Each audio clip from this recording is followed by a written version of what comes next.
Hey guys, I've got my assistant Rudi behind me and I also have my assistant Eddie here. So they're both watching me that I don't tell any weird stuff. So guys, we have to talk about Iceland, not only about the eruption and the updates that the Icelandic Meteorological Office has just released, but also Bardarbunga. Bardarbunga, you see the location here is covered with ice, but it is a volcano. And we have just had an earthquake there, magnitude 5. That is large for a volcano. So we know that the last few weeks it's been rumbling all over Iceland, right? And scientists said, well, we don't rule it out. It's possible that we could have multiple simultaneous eruptions in Iceland. They were mostly talking about the Reykjanes Peninsula and what we're seeing there because there was so much rumble. But magnitude 5 in Bardarbunga just in the evening today. Scientists are saying there has been some activity there in the last few days, but they say for now there are no signs of volcanic eruptions that they're getting from the Icelandic Meteorological Office. Now the doggies heard something outside because the neighbor there has a nice lady dog and they're madly in love. So whenever they hear something outside, they're jumping there because they think they can court that little doggy. So I'm alone here now. So the first measurements of that 5.0 earthquakes at Bardarbunga, they indicated that it's only a magnitude 3.9, which is also significant for a volcano in that area. But after they did reassess this, they said that they found out it was larger and they have put it at 5. So what the Icelandic Meteorological Office is saying, and that is significant, is that this is the biggest earthquake that they have seen at Bardarbunga since mid-April when there was a magnitude 5.4. But right now they're saying don't freak out just of yet because earthquakes are common in Bardarbunga. So that's why I'll keep an eye on this, but now let's talk about the Reykjanes Peninsula and the eruption that's going on there. So the Icelandic Meteorological Office has released some news there with interesting graphs. So let's look into this. Let's have a closer look. So what they have done is they have updated their risk assessment map, right? I'll show you the old map here while I tell you what the changes are so that you can see a little bit how the new one looks. So of course, they're looking at the eruption, they're looking where the lava flows, they're looking at the intensity of the eruption, and they're looking at like gas pollution, stuff like this, risk from cracks opening, earthquakes, stuff like this to evaluate. So this eruption is different from the last eruptions. It's really expanding further north. You've probably seen my video that there is a abandoned 1960s US Army training site with bombs still buried there. They've tried to clean this up twice, it seems, but that stuff is still there, and maybe other chemical pollution or whatever, they don't know. If you Google this, you also don't find it. The location is here. You see this on the map. So the lava is very, very far north. So that's why, based on what is happening, where this is going, where this eruption, how it's showing an evolution, they have released a new hazard map. And if you look at this, they say it's only valid till September 5th. And then they have to see if there's any changes, right? Because the eruption's still going, the lava's still spreading and flowing. So what are the main changes? You can see that the areas have expanded, right? If you look at zone 5, this has changed the color. It goes from high risk, that is the red color, to orange, that is basically considerable risk, right? So now it has the same risk like Grindavik. So although the new orange, that's near the bomb site, so to speak. But nobody lives there. There's no significant infrastructure. So even if some bombs go off, it should be fine unless there's some nuclear bombs, but it's not. It's a joke, guys. So definitely not, right? So the reason why they have put it to orange, they're saying that there is no big risk or much danger from pyroclastics, so from particles flowing around or stuff like this. So this area is quite safe for that. So not that much danger. Risk of gas pollution, definitely, that is always there, but that really depends on the wind and the weather forecast, right?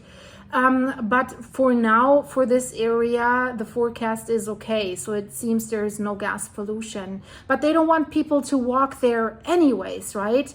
Another change that they have made to the map is that basically they have extended it further north. So if you look at the areas 5, 3, and 6, they have been expanded by 2 kilometers, that's a little bit over a mile, to the northeast. And there's 2 reasons they're saying why they're doing this, because the lava bed that has formed in this eruption has extended above the previous boundaries of these areas. So really it has gone above and beyond the previous lava flows. So it's getting way further north and northeast.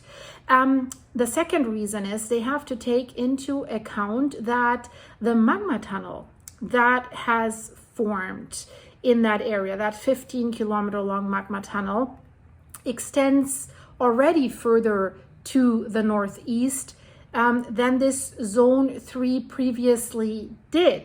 So they have adjusted that, right? And now we have to see what is going. We will talk about what the eruption is doing in a second. So basically, what we have seen in the last few days, we have neither seen a land rise, nor have we seen a land subsidence underneath Schwarzenegger, where we have the power plant and the Blue Lagoon. So what is the reason for this, or what is the conclusion that the scientists are drawing? So they're saying this indicates that the inflow into the magma chamber underneath Schwarzenegger is comparable to the flow that's going out into the eruption, and they have released that graph here. So you see the red arrow that comes from below, that's what's flowing into that shallow magma chamber from a deeper magma reservoir, right? And then the other red arrow that leads towards the surface into the eruption crater, that's what's flowing out. So right now it keeps the balance in that magma chamber, right? It keeps a constant amount, whatever that might be, like 15 million cubic meters, we don't know, but it keeps that amount in there. It's like an air balloon, right? I let some air out, but I fill it back up. So it's not changing its size. So that's what's happening right now. It's level. And we've had that before in previous eruptions. And usually what happened after a while, the land started rising again. There was then more coming from the deeper reservoir. So we will have to wait and see if that is happening too, because right now, as I said, no records that it's going in any direction. So it's also not, the eruption is also not dying down right now. It's a steady flow. It's flowing right through. So what they're saying, what the Icelandic Meteorological Office is saying, what needs to happen for them to be able to tell us, is there a land rise again? They say they have to watch the developments and they have to watch the measurements, collect the data over the next several days. And because they are saying changes between days, if you see something a little bit subside, and can occur due to various effects. For example, if there's more moisture content or solar storms, that's what they're saying. It changes these measurements of the land rise. So for now, it looks like nothing's changing. Eruption is constant. And then they have released other interesting graphs. And there you see, well, you see the long red curve. This is what was happening before this eruption started, right? The land was rising. The magma chamber was filling up, super full.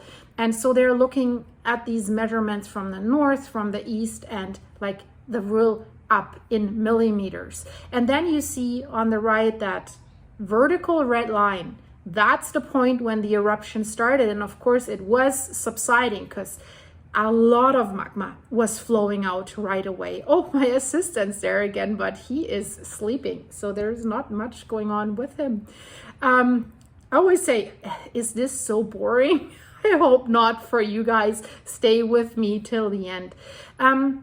So you see, it was subsiding, then it looked like it's rising again, then subsiding again. It's a little bit like up, down, up, down. We don't really know what it's doing. Maybe the volcano itself doesn't know what it's doing. But that's the current situation, right? If you look at these graphs. So this is recorded at the GPS station. They call that station Seng, S-E-N-G, insward Sengi.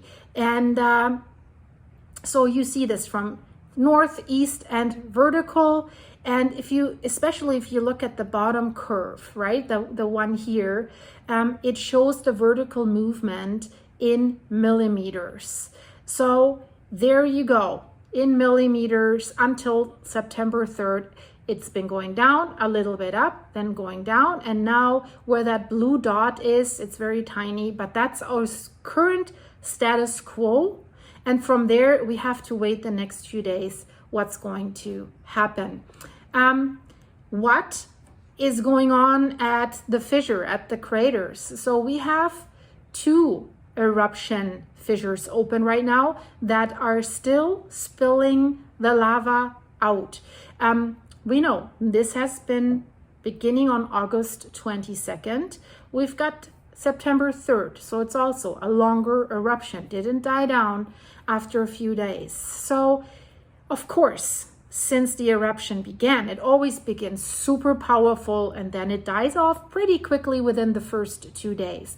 So, definitely the power of the eruption has somewhat decreased in the last few days. That's what the meteorological office is saying. But the lava flow, and especially the lava spread north of these craters, continues to further expand.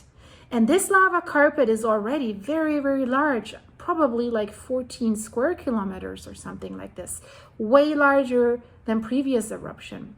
So, but the rate of this spreading has slowed down, and we know that we've seen this in the last eruptions. Somehow the spread slows down and then it starts more building on top of each other instead of approaching forward. So at the moment, the lava flows do not threaten any infrastructure that is close to the eruption centers. And that is really, really good. And you see the map here, that's from the Ice satellite. It shows how that lava bed was moving around from August 26th to September 1st. So we have September 3rd right now, September 4th in Iceland already. So it's probably even spreading a little bit further. So this is the active part. This picture only shows the active part of this lava bed, basically the northern tip, where we still see expansion.